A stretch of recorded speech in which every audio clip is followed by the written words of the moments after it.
Hi friends, hope you are all doing fine. I am Dr. Ganguly. Welcome to my channel.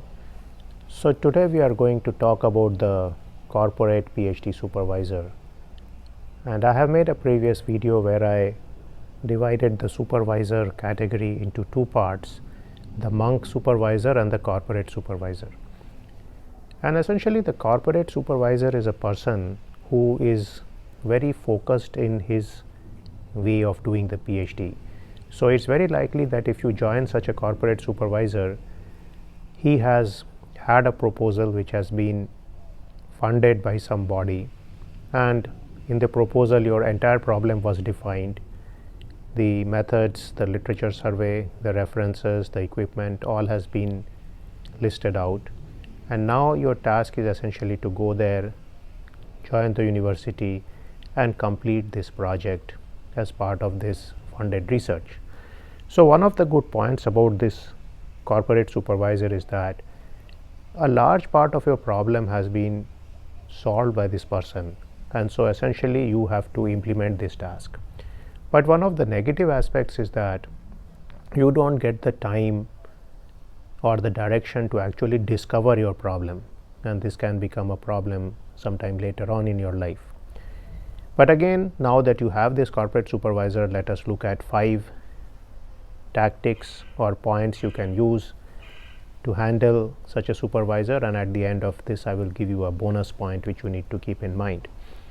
So let's start with number 1. Now you need to make sure that whatever courses you are prescribed by your supervisor, they are not limiting you very strongly into a very narrow domain.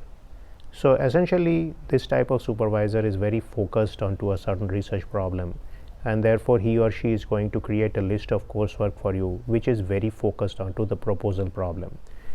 Now the problem with this approach is that if you think long term, later in life you may be doing something else and you may need some courses at that point which you have missed out during this training period. So for example, I came to know of a student. He was working on the flutter problem for an aircraft company, and his supervisor never let him take courses on computational fluid dynamics or on random processes or stochastic processes.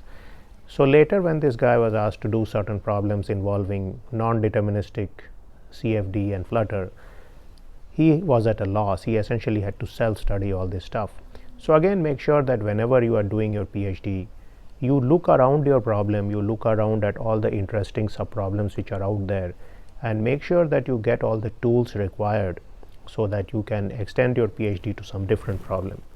So that's very important fact to keep in mind, is that tell your supervisor you are very interested in this new course which is being offered, maybe in the computer science department, maybe in the mechanical engineering department, maybe even in the mathematics department, and do take these courses. I'm sure he will not mind you taking these courses in most cases. Now number 2 issue is that you need to branch out of your exact problem. So if you are given a very focused problem, think slightly differently. Are there any pathways out of this problem? Maybe you are told to work on smart structures using the shear mode coefficient. Maybe look at something else you can do where you can add value to this problem. Maybe you can look at the non-linear behavior of this material. Maybe you can look at the behavior of this material at high electric field. So I'm just trying to give you examples about how you can stay within the scope of your proposal. You can fulfill the requirement of the funding body which has asked you to do a certain problem, but you go ahead and do something more than what is required. So anyway, no funding body minds the fact that you have done more than you have promised. So this is one way for you to add your own value to the proposal, and also your supervisor will be very pleased with you for bringing some of these problems to the table. The third issue. Now the third issue is that you should diversify yourself to some extent. Now whenever you have a corporate supervisor, this person is very focused. So it is very likely that he goes to a conference, sits in one type of session. Now I actually had a fellow student like that who had such a supervisor, and his professor would insist that he sit in only the dynamic session with him. Now, of course, the professor is going to work on that particular problem for the rest of his life, but the student, he may go somewhere else and he may need the knowledge of fluid mechanics, he may need the knowledge of non-deterministic theory and so on. So again, don't get yourself completely focused onto one problem. Of course, you have to listen to your supervisor and go to most of the talks which he tells you to do, but you can also go to some different talks. Maybe you can go to some different sessions in a conference, you can expand your knowledge and so on. So wherever possible, try to diversify your knowledge, make sure that you know things besides what your immediate research problem calls for, because remember, down the road you may encounter some situation where you may need some different type of knowledge, and so you need to predict, you need to look around the department, you need to see what else is going on, and you need to make sure that you are knowing some of these problems. One more strategy is that within your own university, go to some different PhD thesis exams, go to some classes and so on. If you are not allowed to take classes outside certain narrow fields, you can always sit in some courses here and there. So I watch a lot of people sitting in machine learning classes, and they can benefit a lot because later in life they can probably land up a job in that area even though are trained in some classical or core discipline. So that's the advantage of diversification. So now we come to number 4 point, and that is out network. And out networking is the philosophy that do not restrict yourself to only your supervisor and his network, because again, what may happen with the corporate supervisor is that he may be very closely networked with a group of people who essentially are working on the same problems as him and who essentially have the same thinking process as him. Now, the negative aspect of this is that if you are not able to get a job or continue problems in this area, then you may have some problems later in life. So make sure that you out network, you know a variety of people outside this problem, and so you can do these things. Finally, I would say that don't publish too many papers. Now this seems an odd thing to say, but what sometimes happens is that if you are with certain type of supervisors, they have a large lab and you are part of a very large group of say 6, 7, 10 people who are writing papers together. Now this generally is not a very good case for learning as far as a PhD is concerned, though as a PhD student you may not be able to do too many things about it.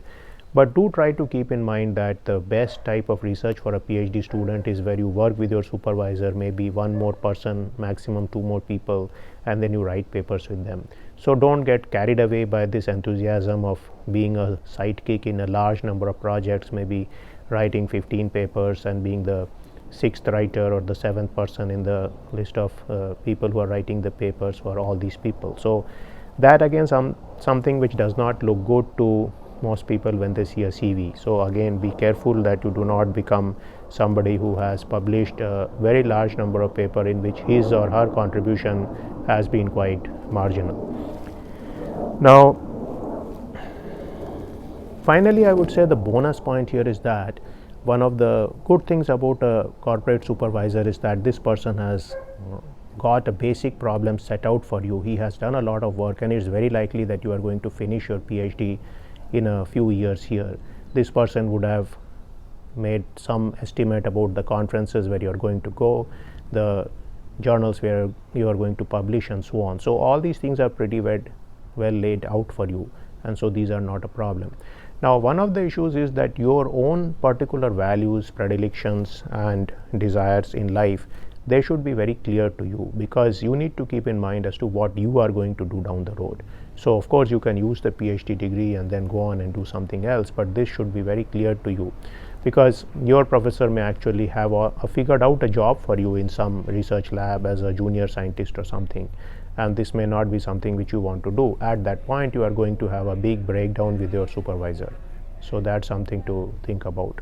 So you do not want that kind of situation to happen where you are now not getting along well with your supervisor, but you need a job, and then your entire network is essentially the network of your supervisor. So make sure you clearly know what you want to do, you out network, and you know a lot of people, and you have a variety of skills which can land you in jobs which are beyond what you are actually just trained for. So I hope this video was useful for you. These were some of my tips about a corporate PhD supervisor, and I will see you in a video sometime soon.